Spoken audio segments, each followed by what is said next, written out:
Amanda, welcome to the LT Hikes Hi, podcast. thanks for having me. I'm real excited to be here. My first podcast. Yeah, that's awesome. And I'm excited. This is going to be unique. We were talking a little bit off camera before we started, and this will be the first time I'm actually interviewing someone that I don't know anything about. So actually, there's less preparation, and this is just a conversation between two hikers. And I can't wait to get to know you.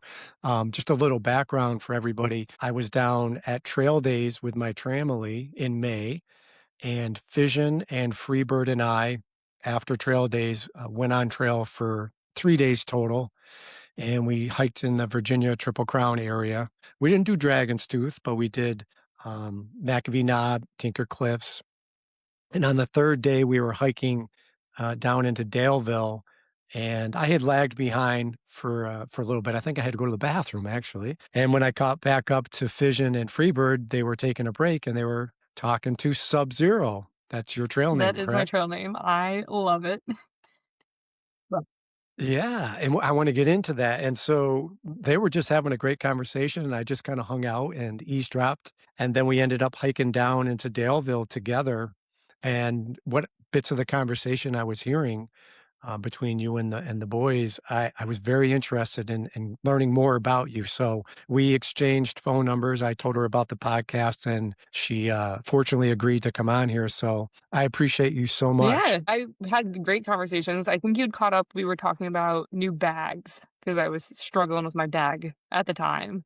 And that was like the one set of gear that I am Yeah. not knowledgeable about. And somebody in your group had just bought a bag. And that was the whole thing is I ended up buying, I got the REI Flash. And so I ended up with the same one as who has somebody in your group had the REI Flash. I'm not sure if anyone What Freebird has a lot of backpacks, I believe. He yes. loves to buy gear. So, Somebody had it. Maybe that's what it I'm was. not sh I think, it must have been Okay. Fission because I know Freebird, I believe, was carrying a Mhm. Hyperlite, the same pack that Yeah. I'm carrying. So it was probably Okay. Yeah. Fission. Somebody said they'd started the trail with an REI Flash and had switched partway through or something like that. But either way, I had gotten the whole lowdown and I went to the outfitters that night and ended up with an REI Flash. So That's great, and you look like you were carrying a bigger pack. Like, what's your pack weight, and what are you carrying So now? that the one you guys ran into me was so I started with a Kelty 54 0. It was 4 pounds, super heavy just on its own. I started with a base weight of 23 pounds, um, and ended up losing too much weight. So my waistband wouldn't cinch in enough. So I switched to a friend's bag, which was a Gregory. I don't remember Gregory Amber. I think it's a 60 liter, but I'm like a medium and a half her size. So I had it on the medium and I was hunched. And so I kept ending up in the chiropractor, which is when I ran into you guys. Kind of got the lowdown. At that point, I'd shaved like about 3 pounds off of my base weight. And then I switched to the REI Flash, which shaved some more off. And when I switched, I also sent my sleeping bag home. So I'm about mathematically 6 pounds down since I started. So I should have a base weight of around 17, 18 pounds. I haven't weighed it because I don't really want to know at this point because there's nothing else for me to shave. Don't I was gonna say, I don't don't weigh want to it. know. That one is a 55. I believe it's REI Flash 55. So Yeah, because 23 is a pretty high base weight. I don't remember what mine was. I know it was in the teens, but I wanna say maybe 15 pounds, 14 or 15 pounds, I'm guessing. So if you're mhm. when you were at 23, between the water, let's just say a liter of water, that's 2 pounds, and then food, right? 7, 8, I 9 was pounds. 37 getting on So trail. you're 30 Yeah. yeah, yeah. Um, That's a but I lot. didn't pay for any of my gear. I got my tent for free on Facebook Marketplace. It was an old aluminum style single person backpacking tent. Ended up dry rotting. Had to replace that after I met you guys. I now have a Fly Oh, Creek, wow. Big Agnes 2 person because it's 2 pounds lighter. The bag. And then I just dropped like a lot of winter clothes. I was carrying a lot of stuff because everyone's like, "Oh, don't do it before Mother's Day. Don't drop anything before Mother's Day." And I had already dropped my sleeping bag from a 30-degree to a 50-degree because I was having trouble sleeping in the mummy bag. So I was really hesitant to drop some of those cold weather stuff. And then eventually, I think we had one night, it was like 70 something degrees. And then as soon as I got back into town, I sent a bunch of stuff home. And then when I got to Harper's was the Yeah, final. there was a heat Yeah, there was a heat wave there when I left, actually, the days I hiked, it was in the upper 80s, almost 90 degrees, I believe, those 3 days that we Yeah. hiked. But, just to back up a little bit, what was your start date? March 23rd, it was a Monday. I did not wanna start on a weekend and have to fight for campsites. So, I started Yeah. March 23rd. I was doing about 8 to 10 miles a day, pretty slow ramp up, just because I hadn't been hiking. I know we'll touch on this more, but obviously I work in Antarctica, so there's not a ton of hiking down there. So I was a little slow getting started, and then by the time I ran into you guys, I was pushing 17 miles a day, and we ended up the most we've done so far is 27 miles through Shenandoah. So, Wow. it was a long day. So that's great. So you started solo, I'm I assuming? started solo. I made it about 5 feet and met a girl at the intro where they have you sit down and register and you get your tag. Her name is Rue, and she took off. She left me after the first 15 steps up the steps at Amagola. She was in really good shape. And then that night, I met 3 other people that I hiked through the Smokies with, and we also, like, met up with another girl that we did through the Smokies. And then magically at mile 400-ish, somewhere, at Boots Off, I ran into Rue. She'd taken 5 days off, and I was able to catch up. I don't know where she is now, but yeah, I started technically on the trail alone, but I have yet to really actually hike alone. I think I've done 3 days. So So you hooked up with a tramley pretty quick, and that's great. yeah, so I was with them, Um, through the Smokies into Hot Springs, and then I kinda started getting my deadline looming over my head, and it was slowly moving up. I had the deadline of I need to get back down to catch my flight for work, and then it turned into I have a bachelorette, and I have a wedding to get in, and it just kinda kept pushing farther and farther up, and we just kinda weren't making the miles that I felt comfortable, because I didn't wanna have to run through New England. So, I took off at that point, and I've been hiking with 2 other guys since then. so you started a Nobo through hike is what you were attempting right at the beginning, and you knew you were gonna have to get off to do these things, like go to a wedding and Yeah, so stuff? the wedding and everything is in mid-September and later, so my goal is to be done Oh, beforehand, just because I I have the see. wedding and, 5 days later, I have to leave for a bachelorette, and it was getting to the point where I'm like, "I can't do the 100-mile wilderness in 5 days," and then get back on to do Katahdin, so it was just one of those it's a lot easier if I just finish beforehand, and so I just moved my end date and said, "You need to be done by September 10th." So Yeah, so you've got timeline you're kinda trying to follow, I get that. And did I hear right? Are you from New I'm Hampshire? from Connecticut Where are you I'm from from Connecticut originally? originally, but I lived in Boston for a couple of years and then up in Maine, and I'm part of a ski club out in New Hampshire, so I spend a lot of time all Okay, in that area. I've done most of the whites at this point. That's all. The Washington to Maine, I've done of the AT already. So, okay, so you've gone through the 100-mile wilderness before, and you've summited Katahdin in no, the up to past? the Maine border. Haven't done Maine just yet. Oh so just to the main border, okay, Yeah, I haven't hiked anything in Maine that's yet. great. Even though I lived there for 2 years, I have not done Katahdin. So, Wow. I loved Maine. No one really talked about Maine after New Hampshire. They talk about mhm. Katahdin, they talk about the 100-mile wilderness, but, I mean, it was really hard, but beautiful hiking once we got out of New Hampshire and into Maine. It was I've amazing. read some Reddit posts that say too it's supposed to be really great for, like, slowing down and swimming. People will, like, float on their sleeping pad, so I'm real excited for that. I did not see that, but I could understand that that would work for I know sure. you pass through Rangeley, which is really known for the lakes Mhm. region, and that's where so my mom's family would vacation up there, so they're gonna hopefully come and meet up for a day or 2 while we're in Rangeley. Because I know it's not the last town before you get in the 100-mile wilderness, but it's pretty close to Monson, so And I'm assuming you're gonna stay at Shaw's Hostel? probably. Yeah, that's pretty much where everybody stays. Poet and Hippie Chick are just phenomenal people, and, they have a very organized hostel up there.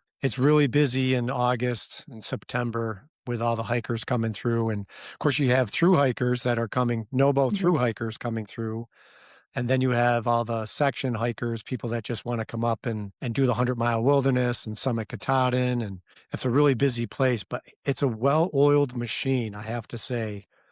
And I intend to reach out to Poet to see if I can get him to come on to the podcast because I'd love to have him on as a guest before things get too Mhm. crazy up there. But he's got a really good staff, and I'd highly recommend it. And they'll do a food drop for you too. So we did so many days, and then before we left the hostel, we filled up a bucket with a resupply.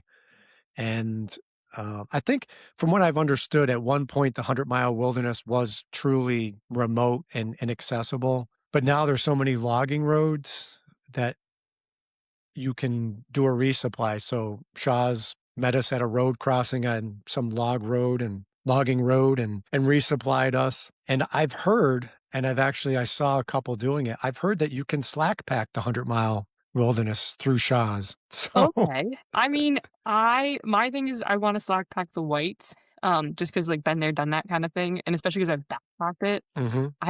To me, the 100-mile wilderness should be the 100 miles, and then not that's not at somebody, that's me personally, like, I want to do the 100-mile Yeah, wilderness in the wilderness, um, but the resupply is kinda nice, especially because I know it's what, 5 days usually, 5 to 6 days people have to do? I have a horrible memory for everything, but how many days did it take us? I want to say it was at least 5 days. Um, I'd have to look back at my YouTube channel. I did a video every day. I did 187 videos total for my through hike. So when I want to remember something, I go back. Laura Ashley is a YouTuber I've been following. Her trail name is Swift, and she was texting me the other day asking me some information about where I stayed at a certain area in a certain area of a state, and I was like, "Hold on, I'll get Yeah, back to you." I had to go back to my YouTube and to my far out itinerary and then, get back to her, but yeah, it was at least 5 days. It was beautiful. I really liked the 100-mile wilderness. Last year and this year is kinda trending that way. It was drought mhm, conditions up in New England, up in Maine. I mean, the rivers that I've seen videos of people crossing in past hiking seasons were maybe up to my okay. knees. I mean, they were everything was so low, and we drank warm water almost the entire time we were in the 100-mile wilderness. I mean, warm water. The river, and I was like, "Oh, I was craving just cold Yeah. water and pond water. We were drinking out of the lakes and the ponds, but it was a great experience going through the 100-mile wilderness. Of course, you're just so pumped for Right. Katahdin, so it's smiles and just you're there, so you're just I think you're enjoying it a lot more just because of I know, that. I'm just hoping to get to see that. Like I said, I'm off trail right now, so we'll see next week if I can hop back on. So, Yeah, so talk about that a little bit if you would. You had reached yeah. out to me and said that you had temporarily gotten off trail. You got hurt? Yeah, so, um, I normally hike in boots. So day 3 of the trail, I found a day hiker who was willing to take my boots and throw them out for me. They were pretty old and nasty, and I hiked in my Tevas, which is the other thing I sometimes will hike in the whites in, and they were my camp shoes and kinda my backup in case my feet hurt. So I hiked in those, and I picked up trail runners, and I loved them. I have the Ultra Olympus 6. So I got to Mhm. Damascus, and that was at Neel's Gap or Neely Gap, like the first crossing. I'm talking Mm, 4 or 5 days in. So I got to Damascus, swapped them for a new pair, and the guy at Damascus goes, "Hey, they're discontinuing this model of shoe. You might want to pre-order everything." So I ordered 3 pairs. I shipped 1 pair to my best friend in DC, and I shipped 2 home to Connecticut. As I was finishing up getting into Harper's, the shoes were pretty dead at that point. I was feeling every pebble underneath. And I went from being able to do, a typical 20-mile day in the shoes to 12 miles, switching to the Tevas for a couple of miles, and then switching back, which is not really a good sign. And so I got into Harper's. I had a friend come in and he was visiting for a little bit. So he slack packed me. I got the new shoes from my friend. And then I got back on trail and I'd taken 3.5 days off, kind of split out over a week. And my foot was really hurting. And I was like, this is kind of weird. I have a cork ball. I've never had foot problems in my life ever. And I already had Christmas toes, which is when your toes go numb. wow. Yep, my big toes were Yeah. that. And so I was like, okay, no big deal. But the Christmas toes started turning into pain. The bottom of one of the big toes, it constantly felt like there was a blister underneath it. And then it turned into the tendon that attaches like right on the top of your foot started to just be in pain when I was going uphill. I started getting a burning sensation through the arch, and then it would shoot up my ankle, like, on the inside. And then I'd switch into my Tevas trying to get some sort of relief, and it started shooting across the top of the ball, not the ball of my foot, the top of my heel, like, where it meets the arch, and I was getting, like, a ring of pins and needles, but, like, imagine almost like a pine needle, like a thick needle. And I kind of Yeah. ignored it, and then one day I limped into camp in tears, like, could not do it. Like, one of my family members, he had, like, picked up my bag and, like, helped me set up camp, and the next day I was like, there's a road right next to the trail. I was like, "I'm gonna road walk it for a little bit, get off of some of these rocks, just, try to give my foot a break." And it throbbed, Yeah. it hurt, and the next day I did it again. I road walked almost the entire day, trying to stay off of the trail because every time we had, like, a pointed rock that would go in, it was painful. And that last day I get into town and I'm taking ibuprofen, I'm laying down, I put my feet into cold water, and I went to bed with them throbbing. Like, my foot is just pulsating. So I called the podiatrist who was able to get me in the next day. My mom drove down from Connecticut, and this is in Boiling Springs, Pennsylvania. So we went and he Okay. basically said, he's like, "Your arch is collapsing." It's called tarsal tunnel syndrome, like carpal tunnel syndrome. Hmm. He's like, "Your arches need more support." Um, so he put insoles in, and he's like, "If you were my patient, I'd have you off to see where the nerve pain, because it's nerve damage more than anything." Well, on top of this, I've been going to the chiropractor, which I've been doing for years because of SI joint. My back locks up and I get sciatica down my left side. This is the right foot Mhm. that's in pain. So I went on a steroid, just finished that up. We're gonna see about an anti-inflammatory. Um, I have another follow-up with a podiatrist on Monday back here in Connecticut, to see if I can go back on trail.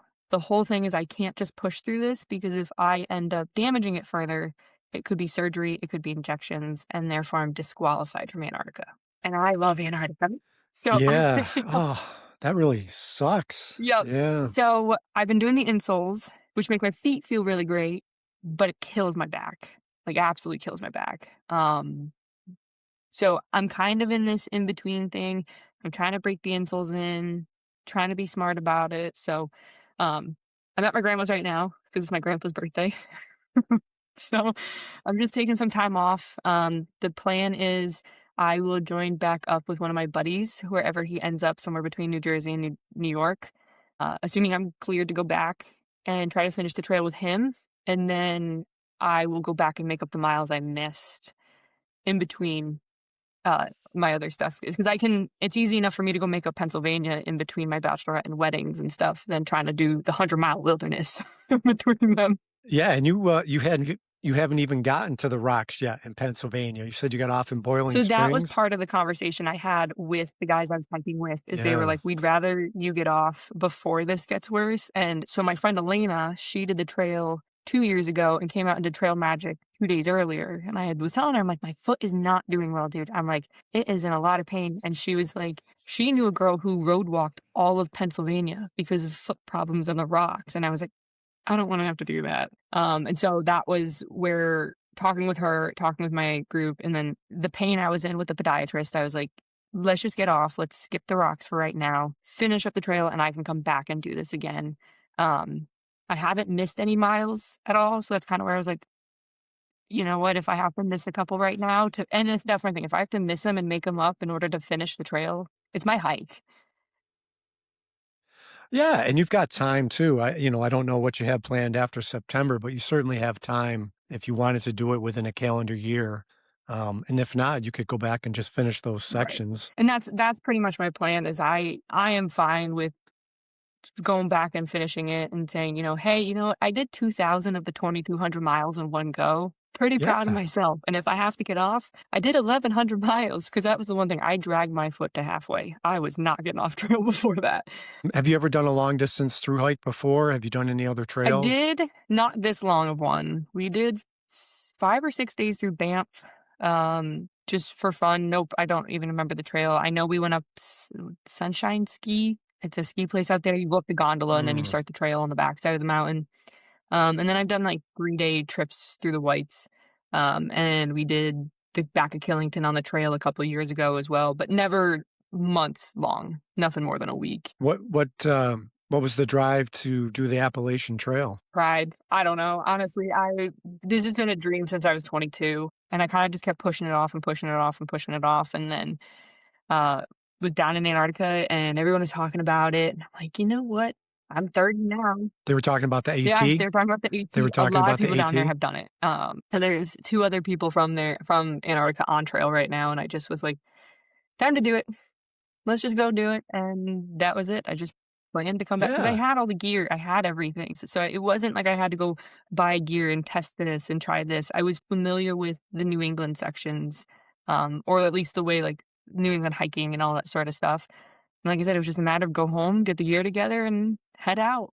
I left, there was still snow in Connecticut. When did you first hear about the AT? Did you live near the AT in Connecticut We're or about an hour 10 from the AT. The closest spot is right on the Connecticut-Mass border, for us, but I didn't grow up anywhere near it. I didn't really grow up even really hearing about it. I honestly don't know what it was. I was moving to Boston, and I'd met girls that were, like, big time hikers, and I started getting more into hiking, and I think the big one was one summer during college or just into college at the end of high school, my dad, my uncle, my cousin, and then a mutual friend of ours from high school decided we were gonna go do 3 days, in Vermont, and that was when we did the back of Carrington, which happened to Mhm. be the AT, and I was miserable. I ended up with water sickness of some sort. I don't know if it was full-blown giardia, but couldn't keep Mhm. anything in, and then rolled my ankle, so I had, like, a swollen ankle, and we ended up cutting the trip early. I sat on the side of the road with the bags while my dad and uncle walked to go get the car. And my cousin looked at me, and they were like, "I wanna hike the AT. Do you wanna hike the AT?" And I looked at her like, "No, No. no, I absolutely do not wanna hike the AT." And I just was like, "Long distance hiking is not for me. This is not it. This is not it." And then I don't know, I graduated college and everyone's like, "What are you gonna do?" And I was like, "I don't know." I started hiking a little bit more and I was like, "Maybe I'll hike the AT. Maybe I'll just go do it. I'm just gonna go live in the woods Yeah. for 6 months." And I pushed it off and then finally I went backpacking with these girls and we had the best of time every night. We didn't need phones or anything like that. We sat there, we cracked jokes and all that Yeah. sort of stuff, and it really honed in, like, counting calories and, um, knowing what your gear is and especially we started backpacking, like, regardless of the weather. And I was like, this isn't bad, I can do this." Um, and Yeah. that was it, I moved to Maine for 2 years We and never backpacked. And I think it just kind of was one of those, like, "It's been a while, let's go on a trip." I chose a 6-month trip. Yeah, that's great. Yeah. I think most of us that have done backpacking when we first got started in it, we had bad experiences. At least I did. I live about I live in Western Massachusetts, so I'm one town over from the town of Dalton, which is a trail town. So I'm about 20 minutes from multiple trailheads for the ATs that goes through Massachusetts. So I grew up knowing about the AT, and in my early 20s, I remember going out for an overnight on the trail with a friend, and which is stupid. We brought way too much stuff. I think we brought, an axe, a saw, a bunch of food. I had one of those big backpacks with the metal frame, and I'm not a big man, and it was Yeah. miserable, you know. And I remember that after that first night, that next day, just hiking and just being sore and exhausted. And I think we were supposed to stay out 3 or 4 nights, and we ended up making a phone call and getting picked up. We hiked. We weren't cell phones then, so we hiked to this. It's called the Dreamaway Lodge. And so we got off the AT and hiked to there and used their phone to call for a ride. And then the second time I did it was only. I don't think it was much better. And we did it. Did again. I think it was only one overnight. We were planning on doing four, and it just ended up being one. Brought way too much stuff. My legs ended up cramping. And then so eventually, fast forward to I dreamt of hiking the AT someday, but then fast forward to COVID, and I really got into watching YouTubers on the AT that were hiking, and just kind of reignited that dream of getting on the AT. And but I remember when I started buying gear and I started doing some shakedown hikes, I was afraid that I was going to be my legs were gonna be cramping up, and but when you have a little bit of knowledge and you carry reasonable weight for your size, your capabilities, I had a great time. And so I was working, as a police officer. I retired 3 years ago, and I couldn't take 6 months off, but I could take a month off. So I took a month off from work in 2021, and my first through hike was the Long Trail in Vermont, and that was life-changing for me. It was very difficult, but when I finished it in, like, 24 days, I think, and it just gave me Mhm. confidence. It gave me the confidence to do the AT, last year. And I like your attitude about hiking the trail. So many people put so much pressure on themselves, and I did as well. I want to be a through hiker. I'm going to do a no-bow, unbroken through hike of the AT. And if that's your goal, that's great. But if you're heartbroken because that doesn't happen, that's not good. I mean, I think going into it like you did, saying, "Hey, if I don't, I'll go back and make up the miles." You'll road walk, to try and rehab your foot a little bit. I hiked around so many people that they would never do that because they wanted that unbroken, which I understand. I wanted that as well, but they would have suffered Mhm. through it, or maybe tried to get off trail and taken some 0 days to rehab their foot. But I like the way you're approaching it. I won't lie, I was pretty heartbroken, at the thought of getting off. Mm. Um, it came up, like I said, at the beginning of Harper's, and I got some good friends. I was texting the girls in Boston, and Yeah. I just, like, was voice messaging and, teary-eyed, and I was like, "I don't wanna get off, I'm supposed to be through hiking, blah, blah, blah," that sort of stuff, and they were like, "You're doing things that we would never imagine, and, we're proud of you, even if you only make 200 miles." They're like, who cares? They're like, "You're hiking the AT," and, um, that was it. It was pretty much people saying that, and then the idea of getting off and hopping back on and making off miles actually came from one of the guys I was hiking with, Maverick. He and I have been Mhm. together since mile about 450, so about 700 miles, and he's like, I'm like, "Maverick, my Wow. foot is not okay." I said, "This is, like, a problem." I said, "We're going on it," because at first he's like, "Oh, you're fine, push through it," and I was like, "I'm trying," and then eventually he's like, "You're limping into town." And I was like, "Yeah." I said, "I don't know." I said, it's really I'm concerned at this point." It was sad, you know, cried when mom picked me up a little bit, and I just was like, "This is a bummer to have like, I could possibly not be getting on." But then I was like, "I can still do trail magic. I can still slack pack people. Doesn't mean I won't finish in a year." Um, but I kinda threw the purist idea, I'm gonna call it purist. I know everybody's got their own definition of it, but Yeah. I kinda went out the window, around mile 600 or so. There was this one PUD. Mhm. It was actually 2 or 3 days before I saw you guys. We had that heat Alright. wave. I had a migraine the day before, barely slept, got up at 5 AM to beat the heat, and we hit the PUD of Audie's memorial on it. 1,700, yes, Yes. 1,700 feet elevation, 6 miles, and every comment was like, "It is fully tick infested, the grass is bad." And I just looked at it and I was like, "I can't do it. I can't do it." And a friend of mine who had gotten off trail for an injury, she's slack packing her husband, was like, "Do you want me to slack pack you?" She's like, "I got an extra small bag." I looked at her and said, "I can't do it." I said, "I'm gonna quit. I'm done. I'm done." And she goes, "No, you're not done." She goes, "I'm gonna drive you around this. You're gonna get back on the other side where there's water and you can reach a campsite." She goes, "And then I'm gonna see you in Daleville."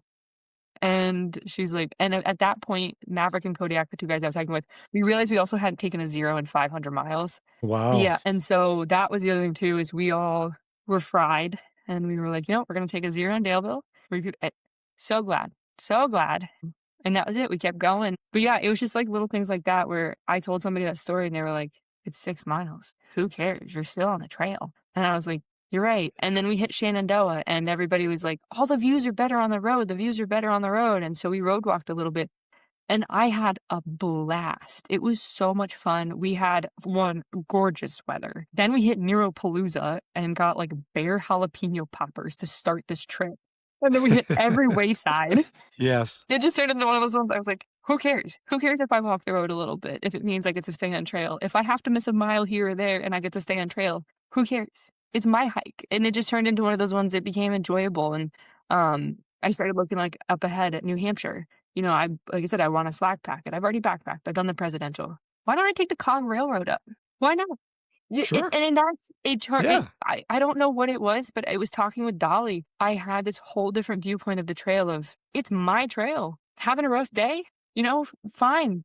Take an extra day if you need to." Or, it turned into if you wanna night hike this or you wanna do this excursion, and it just changed everything. It was like a weight off my shoulder. You're adapting. You're adapting to the circumstances, which is amazing. That's a healthy Yeah. thing, to if the ability to adapt and change your mindset and your perspective, that's so healthy. That's awesome. And I look at the trail, if I ever go back a second time, I've talked about how much different I would do it because I've already through hiked it, an unbroken Mhm. Nobo through hike. I passed every white blaze except for the Wildcats up in New Hampshire. There was a detour there, so we did the detour.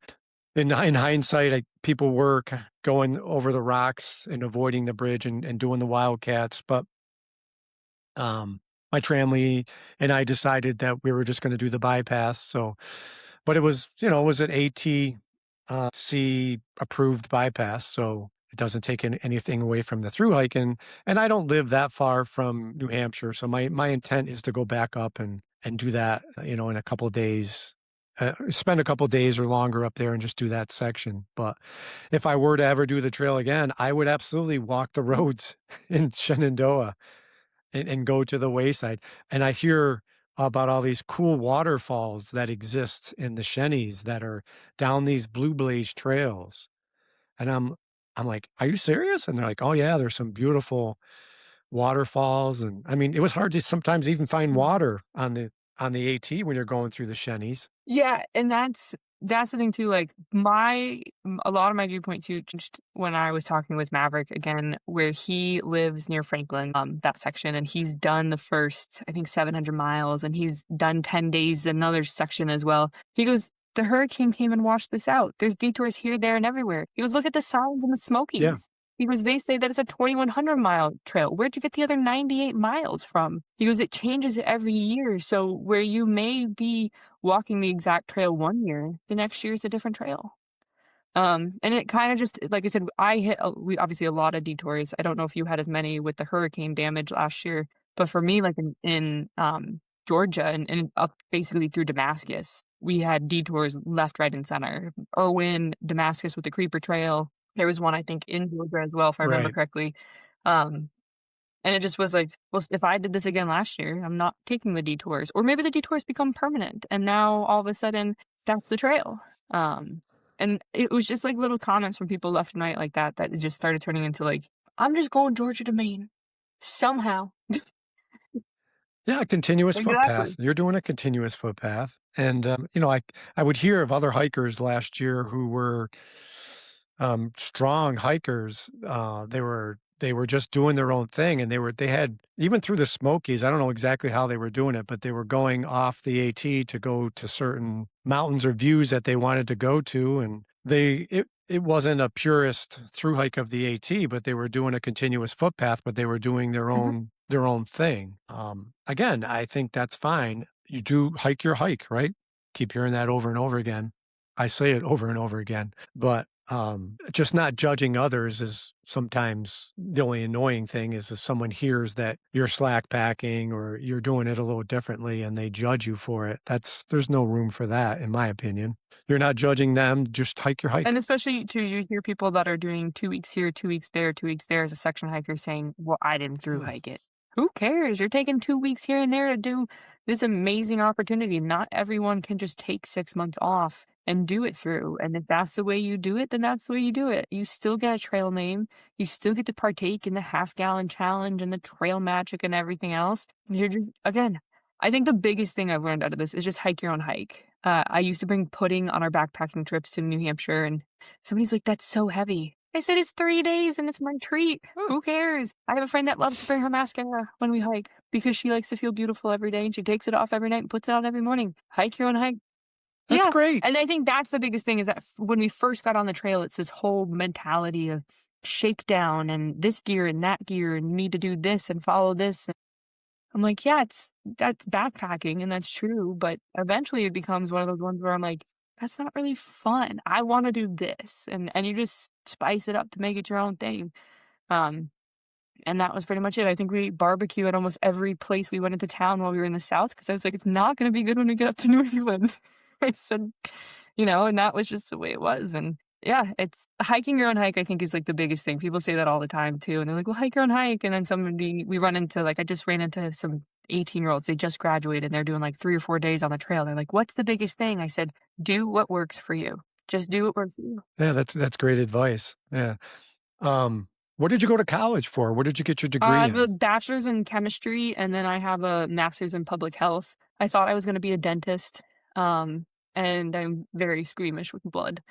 So barely made it through bio, and then realized that I would have to do a surgery residency, and I was like, "Oh, I can't do that." So I just switched to chemistry because I was good at it. Thought I was gonna go do a PhD, and did some research in undergrad, and it failed at the last minute. I was off a decimal point.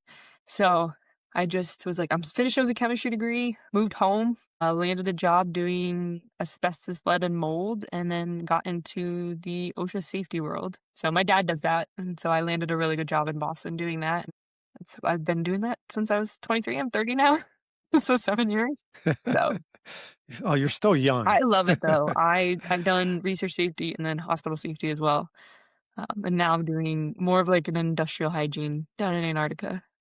So Yeah, I wanna hear about yeah. Antarctica, that was the one of the most interesting things that I overheard you talking about with, fission and Freebird, and how did you end up there? I wanna hear all about So that. I moved to Maine. I was living in Brunswick for a little bit, and it just wasn't really a good fit. I was in Boston for 5 years before that, and I wanted to basically slow down a little bit, but it felt like I hit the brakes. It was just a little slow, but I landed an amazing job up there. I still talk to the hospital. I actually went up on Friday to visit.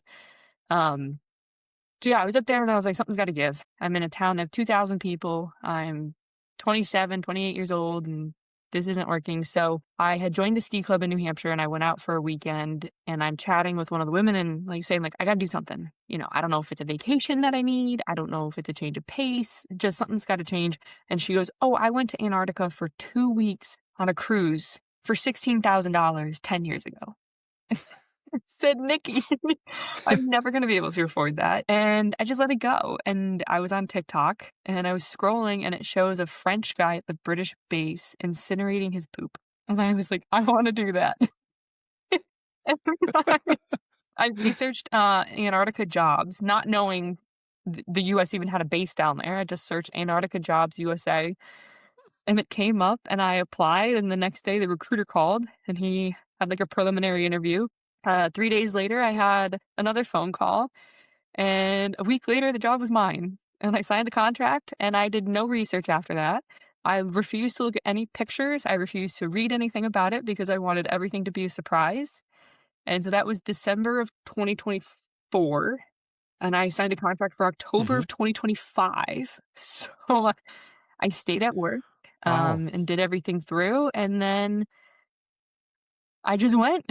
Called my boss and said, "I have an opportunity to go to Antarctica," and he goes, "You're going to McMurdo?" I looked at him like, "What do you mean you know about?" I'm like, What "You know is about that? McMurdo? That's the station name." And I'm looking at him like, "What do you mean?" Turns Oh. out he was in the Coast Guard trying to get on the icebreaker for years. He knew all about it. He's like, "You need to Oh. go." I was like, "Oh, I'm going, don't worry."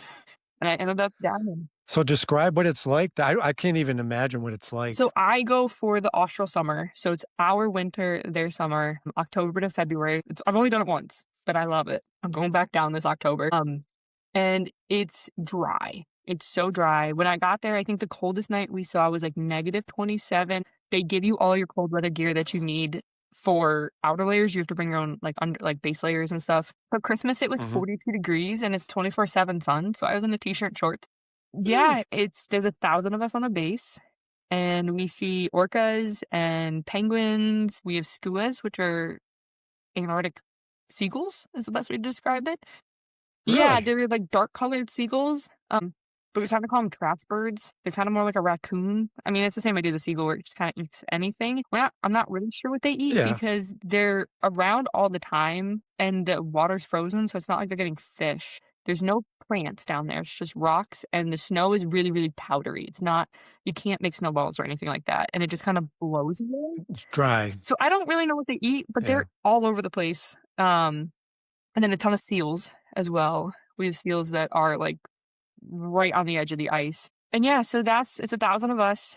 We work 6 days a week, and it's a blast. Every weekend is. How do you even get there? Is it a military flight to get there, or do you fly So commercial, or I fly out to New Zealand. We do 2 days in Christchurch where they give us our gear and training, and then it is a military flight down. So it's either a C. Mhm. Wow, I'm blanking on what it's called. A C-15. Is that it? I think it's a Yeah, C-15. Um, oh, I don't I'm know. I'm completely blanking on what the number is. Or it's an LC-130, which is the planes with the skis on the bottom. Um, but yeah, they Mhm. fly us down. We sit in jump seats, like netting style jump seats. It's about 5 hours, anywhere from 5 to 8, depending on the model of your plane. And at any point, it can turn around, which we call a boomerang. So you could be on a plane for, I think it's like 12 hours if it turns around. And yeah, so Is the weather or something yeah, they reason have a it point has of to safe return. I know some of it has to do with the gas levels in the plane. Like they can make it back after, just gas tank size. Some of it has to do with like if you're past a certain point, it's just easier to land and then try to turn around. I'm not involved with a lot of the airline stuff. I just know it's called the point of safe something. And then Mhm. we just are told to have a boomerang bag, which is a change of clothes, toiletries. You might have like some snacks in there because they'll give you that right off the bat. You can't always get your checked bag. But yeah, so you get 2 checked bags, so you bring down 85 pounds a year. And you have And so where do you stay? Do you have, like, dorms that you stay in? Do you have your own place, like an apartment? so What's you it get like? dorms. If you're a first year, it's usually 4 people to a room, and then returners will be 2 of you to a room. And at that point, you'll have a shared bathroom versus the first years tend to be communal bathrooms. So I lived with 3 amazing girls, actually to the point that I'm rooming with one of them again next year. So I'm super excited to see her. And then That's yeah, great. and then the galley is there, so all your cooking right in the galley as well. So they have hot meals 4 times a day, breakfast, lunch, dinner, and what we call mid-rats because we have people that work overnights. So it's midnight rations. Everything is still the militia terms from when this was a true naval base. So you have that, and Mhm. then we have grab and go, which is usually like leftover stuff in a freezer. So if you're hungry in between, or you want to go on a hike and like take something with you, we have the deli, which is always open. You can always have waffles. There's always like popcorn and cookies and juice available as well. There's a hairdresser that comes down. So we have all that.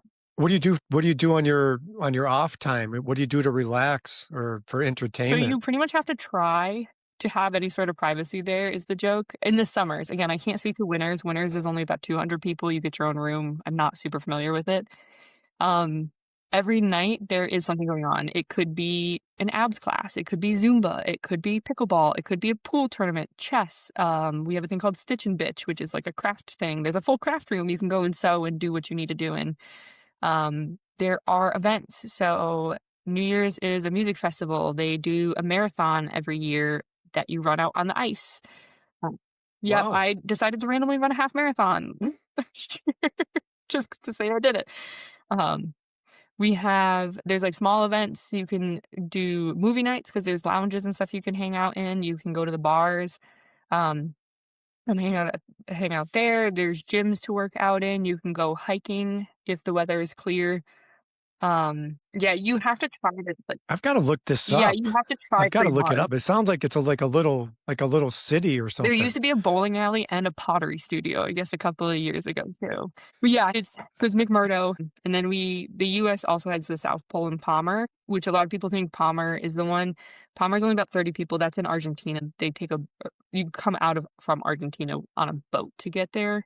I'm not familiar with either of those, just because 'cause they're much smaller. I like the people. I like the social interaction. But yeah, you do that. You might have to go out like on a helicopter ride out to the field camps. So I ended up out at one of our Have to, Oh, I right? might Might have have to for to. a safety That's inspection. Oh, oh, if I no. have to, I'll go on a helicopter ride. Yeah, so my coworker doesn't like helicopters, so anytime somebody from Mhm. safety has to go. I get to go. You get Yeah. to go. So that's how I ended up And so that's how I ended up with the trail name. what's your I position? do safety, so EHS, environmental health and safety. I think my formal title is Mhm. safety engineer. It's the same thing I do. So I do a lot of air Nice. testing, for our fuels department. I do a lot of our training. So a lot of people that come down too. So we have like a cargo team, right? So you come down to do a forklift. You don't have to have forklift training to come down. We will train you.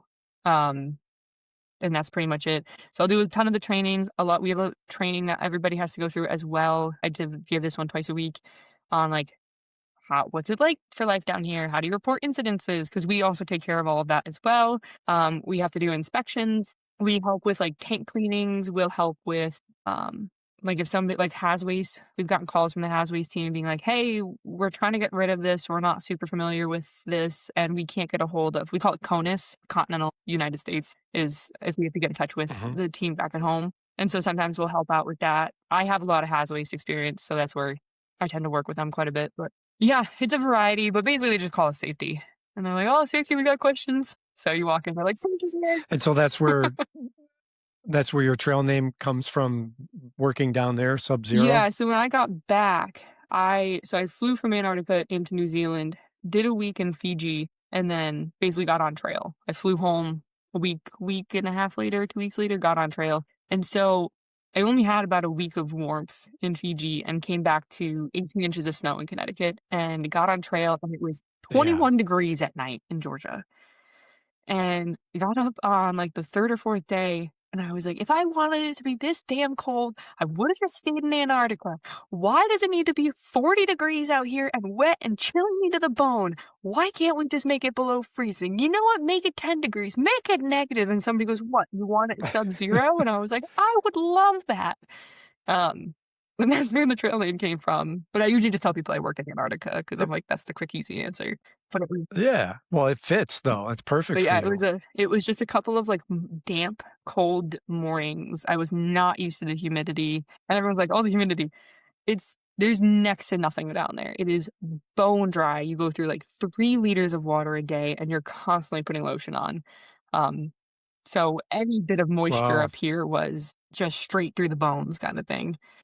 And yeah, it was just a couple cold mornings, so Yeah, my start date was February 14th, Valentine's Day. So it was chilly. what made you start so Yeah, early? I just wanted the time. Mm, Because I wanted to do what similar to you, build mhm. miles. So we started out, I think, 8 to 10 mile days, and then we kinda slowly built miles, and, my sweet spot for miles for most of the trail was 15 to 20 miles. The longest day I ever did was 24, and, that was tough. Usually I was like 17 to 20, Mhm. 18, 19 mile days. What moved me along was someone told me on trail, I think it was my friend Night Owl. She was talking about a girlfriend of hers that had done the trail in 4 months. She had through hiked Nobo in 4 months. I go, how did she do that in 4 months? She never took a zero. She just did Neros. So she would hike for, I think it was 4 days, and then do a Nero, spend the night, resupply, and then go right back out. Because she had a hard timeline too. I think she had to be somewhere, whether it was school or something. And that kinda put that in my head, and I was like, "Yeah, that's a great idea." And so then I ended up going a lot of miles without taking a zero and just doing the Nero, 4 days out, Nero, resupply, back out, and it kinda helped me move along. But you pay your price for that too, as you know. Yeah, because I started in the You same boat with minimal zeros. We did a lot of, like, 10 miles in, take a half day, take it that morning of the next day, and then do another 10, um, as kind of our Nero 0 sort of thing. If we were like, "Okay, we need a 0, but we don't wanna take a full day," especially where we were, like, in areas where, like, we didn't really wanna stay at the hostel, like, an extra night or anything like that. We would do, like, the one-nighter kinda thing. But, wow, 4 months. That's quick. Yeah, yeah, that's quick. And there was a guy on trail last year, he was doing he was doing I think it was a calendar year Triple Crown. I think so. But, anyway, his schedule was he would hike for 7 days and then he would Yeah. zero, and then hike for 7 days and then zero, like, take complete day off. And I met him, briefly. I wasn't doing the miles he was doing, but, I had heard about him, and then I met him at a someone was doing trail magic, and I met him and talked. Yeah, so, everyone's kinda got their thing, that there are things you can do, but, to get back to your through hike, there's so much that's out of your control, like injuries and losing weight, um, the kind of things that can just derail your hike that you just don't have control And, like, over. family emergency, I'm surprised people haven't run into Yeah. more of them. We had one guy on trail who had a family emergency at Hot Springs. He just caught back up with Mhm. us, um, at Harper's. And I think that's the other thing too is Yeah. people will be like, "Oh, you need to go back to Boiling Springs where you started," and, my thing is, I'm also in this for the social aspect. That's what makes it fun. I really like the guys I'm hiking with. And I'd rather finish the trail a little wonky, a little weird, if it means that I get to have a good time with them, because 'cause I'm not gonna race and catch up at all. That's how you just get injured Right. again. And so that's the other thing too Right. that I'm like, I'm just gonna hop on where they're at and finish, and I'll go back because 'cause I'd rather stick around with the people that I'm in the bubble with. Because I think the other thing too is you get that bubble, not only the people that you're around, but you get, like, the associated people too. So when you go to hostels or you go to dinner and stuff like that, or you get into a campsite, it's like, "Oh my gosh, what's up?" And you talk with you talk with all those people that you're constantly around with. Like, we went to Stanimals, the one in Glasgow. I think I met everybody staying Yeah. there. It was a blast. I walked in and, It was a good it time was a good there. time. It's a fun place. But, I think that's Yeah. the other fun side too, is just the social side of it. Just some of the people you meet are so cool. There's one guy trying to hike the trail in 100 days. That's 22 miles a day he had to do. I don't know where he is. I know he got hit with noro, um, somewhere near Parisburg. So, haven't seen him since. I'm hoping he's doing alright, but Yeah, I think you're smart not to try and push it. Night Owl, the woman I talked about, I had interviewed her. I think she was my first guest on the podcast. We became close, my wife and I, with her, and, she hooked up with a couple of hikers who were doing bigger mile days. I think they were doing 25s, consistent 20, 25 mile days. And, she was capable, but one of them is a college professor, and so he had a hard timeline that he had to be finished by, and he was tall. He was, oh, 6'5", 6'6", probably, so one, uh, one stride was probably 2 of mine, as a matter of fact, he was hiking behind me one day, and, we were just chatting, and we met for the first time we met, and he's like, "Water slide," that's my trail name. He's like, "Would you do me a favor? Would you mind letting me pass you?" He was so polite, and, his trail name's Flyer, and, I'm like, "Yeah, no problem." But anyway, we kept in touch, and she ended up, 100 plus miles ahead of me, but she would text me and talk about how tired she was and how fatigued she is, and sure enough, she got into the 100-mile wilderness. God, I think she had like 70 something miles of the trail left, and she severely sprained her ankle. So, but it was early Mhm. enough. I wanna say it was probably late July when that happened, and so she had to get off, she had to fly home. She lives in Wisconsin, and, she had to I think she was off trail for 3 weeks. And then she got back on trail and wore a brace and finished the trail with some pain and difficulty, but she wanted Mhm. her noble through hike unbroken, so she got it. And I think if she was here, she would probably say that the fatigue and pushing, pushing, pushing contributed to the fall that, resulted in her. Can you imagine not being able to finish 76 miles or whatever it I was would from I would've Katahdin? dragged whatever I had to get through that 70. Yeah. Yeah, she's a tough woman, and she's a great hiker, and she absolutely would have crawled. If she if if she came back and for some reason was struggling, she would have crawled. There's no way she wasn't gonna, not I'm summit. like, I could limp 10 miles I in a think she day. summited. I could limp along. I'm like, "That's Yeah, it's only a yeah, week, it's fine, I could finish it." yeah. But what you were talking about at Stanimals is the trail community. I fell in love with the trail community over that 6 months that I spent on the trail. Nobody cares about your politics. Nobody cares about your careers, and it's just like you're out there hiking, you're sharing your love of being outdoors and pushing yourself to your limits and beyond, and everyone shares that, and, you know, 90% of the people I met, I couldn't even tell you their real names. I really I can't tell right? you their real name, but I know the exact story of how they got their trail name. There's so many Yeah, people, like, I was explaining it to my other grandma, the same thing too, like, "Oh, yeah, like, I know Banana Bread was doing this, and Rule Book is over here, and, I haven't seen Apollo in a while," and she's like, "Oh, so who are these people?" And I was like, "Oh, I don't know. What do they do for work? Oh, I don't know. I don't I don't know." know. I will say, though, for job-wise, I have recruited a lot of people to try to come to Antarctica. Have you? Yeah. That's great. You should give out the contact information or whatever, so anybody watching this. I never even thought of that, and I bet you there's people that'll listen to this, that'll be online looking up, "Maybe I'll go work in Antarctica. How do I do that?" USAP.gov. That's where they put all the jobs up. USAP, USAP, that's where USAP.gov. they've Says jobs and opportunity and right on the side, and you find the contractor with the job that matches. and I would assume it pays pretty good. I don't wanna know how much you make, but I would assume that it pays pretty well. Yeah, you're not paying for housing or food or flights or your hotels in New Zealand. Like, I got delayed in New Zealand for 2 weeks. They paid my hotels and my stipend for the day. Um, yeah. Well, that's huge right there if you don't have to pay rent and food. I mean, rent. I mean, for where I live here, for a two-bedroom apartment, you're looking at $1,500 a month right Yeah, there. it's that seems to be New England because Maine, rural Maine was the same thing too. I'm like, "Really? This expensive?" But yeah, you don't have to pay for any of that sort of stuff, and then when you come back, like, from ICE, like, when you go back to New Zealand, we call it redeployment, you can delay your flight. So my plan next year is so that's the thing too, if I don't finish the trail, I won't be able to finish it in a calendar year, but I get to go to Antarctica, and my plan is to stay in New Zealand for 2 to 3 months, visit some friends that I've met down there that work down in Antarctica.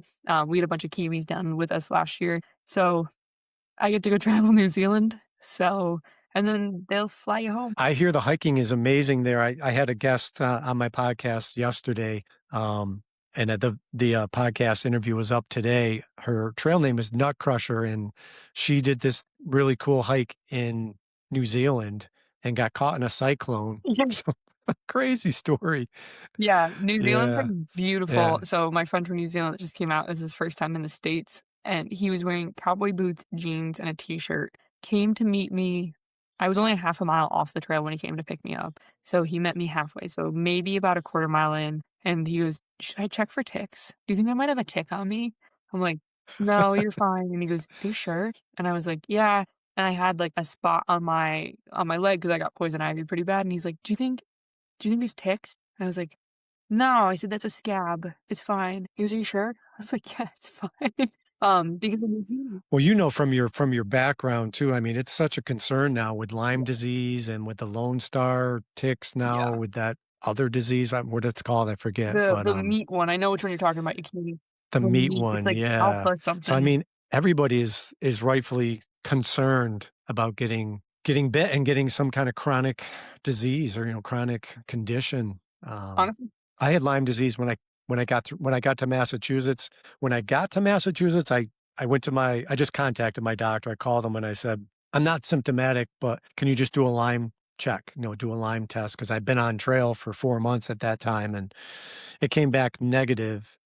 Um, and then I was hiking, and I became symptomatic. I had flu-like symptoms, and I slack packed Massachusetts, so I was coming home mhm. every night, eating good meal and sleeping in my bed and actually getting a good night's sleep, so and I was just exhausted, so I had all the symptoms of Lyme, and my wife's a nurse practitioner, and so she checked me, and she found a bullseye rash, on my lower calf, just below where your sock line is, so it was easy to miss. So I jumped on the doxycycline, for 20 days, and I took a couple zeros, but then I just went on trail and made sure I was covered up well with the sun, but, no long-term effects from it, but it is concerning. Honestly, ticks are probably my biggest fear on trail. I mean, I live in rural Connecticut. We see bears all the time in the yard, so I don't flinch at bears. Mm. Um But, like, a tick is terrifying to me, and I started the trail with a guy named, Nomad. He was only doing a section hike, and he was telling us about how he went out hiking, and it wasn't until he got in a shower and was getting changed. His wife happened to look over and saw a tick on his butt. And yeah, Mm. so every night I do a full tick check with my phone camera because it's like the back of the knees they like, the crease where your butt meets the thigh, like you said, your ankles. But yeah, I am more afraid of a tick or like a rattlesnake bite than I am of a bear or a deer, anything like that. Because somebody got bit by a rattlesnake in Shenandoah a couple days ago or last week. Oh, did they Yeah, really? I don't know who it is, but somebody mentioned it, and obviously everything goes up and down trail. I happened to end up somewhere with a logbook, and it said, whatever the trail name is, it's been 2 days since the bite or something like that, and it was the same trail name. I was like, "Really?" Wow. So, yeah, and supposedly somebody got bit by a bear in the Smokies too. Um, mm, I know 2 years ago that happened to a woman. She got nipped or bit in the mhm. butt as I remember hearing the story, but I didn't hear about It anything might be this year or it might last. be that story recirculating again, because every now and then we get some stories about somebody did this or somebody did that, and then someone's like, "Oh, yeah, I know that person from last year," or like, "Oh, I followed that person on social media." But the rattlesnake one we know is from this year because 'cause Yeah. they're signing the logbook, like, how many days since the bite. But yeah, they got bit in Shenandoah. I saw one just over the Maryland-Pennsylvania border when I was road walking and thick, and I didn't have anywhere to, like, go around them, and Mm. I couldn't go behind it because it was such high grass and I couldn't see anything, and so my friend who did trail magic was packing up, so I stood there and waited for her to drive by so I could walk on the other side of the road to go by the snake. It was mad. It Well, rattled the whole time. but being from New England, we're not used to venomous hiking with venomous snakes. We don't, I've never had that worry or Mhm. experience, and so I was concerned about it when I was down south. I saw a copperhead in Virginia. He was, like, right on trail. I was with 2 or 3 other hikers, and, they were in front of me, and they just jumped back, and I was like, "Oh my god," and I got a video of it and everything. At least the rattlesnakes give you a warning. They make a noise, the copperheads don't, and we got up trail, probably 20 minutes from there, and there was a tramley that was taking a break, and one of them had actually stepped on it. It was coiled up in the middle of the trail, and it was early enough in the morning, I think. It was probably like 9:30, 10, and it must have been, not heated up yet, must have still been chilly because it didn't bite him, but he stepped right on it and jumped and had a heart attack almost, I would imagine, but yeah, so that was different. There are rattlesnakes here in Massachusetts. I have heard for a number of years that there's a section, in, Great Barrington, Sheffield area where there is, I don't know if you wanna call it a family or a population of rattlesnakes, and just from conversations, they're rattlesnakes, I think, that are tagged and they're being monitored, and their exact location is closely guarded. But I was having a conversation, with some hikers last year. These are people that live in the area that hike down there, and they've actually seen them on trail. So when you go through southern Massachusetts, through Sheffield, Great Barrington area, I think it's probably that area where Bear Mountain is, um, and Everett Mountain. You do have to be careful because you don't expect to see them up here, but as I understand it, they are I've there. heard Connecticut is pretty rough with rattlesnakes too. But like you said, I've never seen one in real life until the trail. I've never hiked with them, but I also Yeah, me predominantly hike the too. whites. You know, you're at an elevation, it's, Yeah. giant granite slabs. You're not in a healthy snake population area. But Right. Right. yeah, some, Well, before I let you go, would you be willing to come back on the podcast when you get further up yeah, the I'd love trail? to, assuming I can be able to hop back on. Yeah. Well, yeah, I definitely would love to, I mean, I'll keep in touch with you anyway. I'll text you to find out how you're doing, but if you're able to get back on trail, which hopefully you will be able to, I would love to follow back up with you when you get up this way here, when you get up towards Vermont, New Hampshire, before you start the whites. Yeah, I would love to come back on, and then hopefully I can update you from a tent or a hostel. Yeah, yeah. And then next year we'll do a podcast from while you're in Antarctica if there is cell service There's down no cell there. service. I have really, really limited Wi-Fi. I sometimes can get Mm, a little bit from my office computer. Um, but it usually ends up turning into just an audio because the camera lags so bad. We are stuck with uh, Starlink, and so for the Oh, phones, I okay. get 2.5 gigabytes of Wi-Fi a week. Mhm. Yeah. You know what? Be in Antarctica, screw the social media and all that stuff anyway, and just be present and enjoy being away from all that stuff because it's not good for It's us. honestly been so nice because the trail kind of feels like a continuation of it because with the trail, you have to be in Yeah. moderation. You're in airplane mode, no service, limited battery, and, like, you're not Right. doom scrolling. You need to go to bed and get a good night's sleep, and so I'm big on Instagram, I very much enjoy it, but I don't use any other social media at this point. That's it, and it's kinda nice. Yeah. Yeah. Same with me on trail too. You don't usually have service and you're busy. You've got a job to do. You're hiking Yeah. north or whatever it is you're doing. Yeah, So and it's so nice because thank you. everybody understands too, you're not texting, sorry. Go No, no, that's fine. Thank you so much for coming on the podcast. This was awesome. I loved not having any questions or idea what we were going to talk about. I love just two hikers talking to one another and getting to know each other for the first time over the last hour. And I hope you get back on trail, and I hope you're able to meet up with your family again and finish the hike in the style that you want to finish it Thank in. you for having me. I'm so glad we ran into each other in the Triple Crown, and I would love to be back on. Thanks again, I'll see you Amanda. later.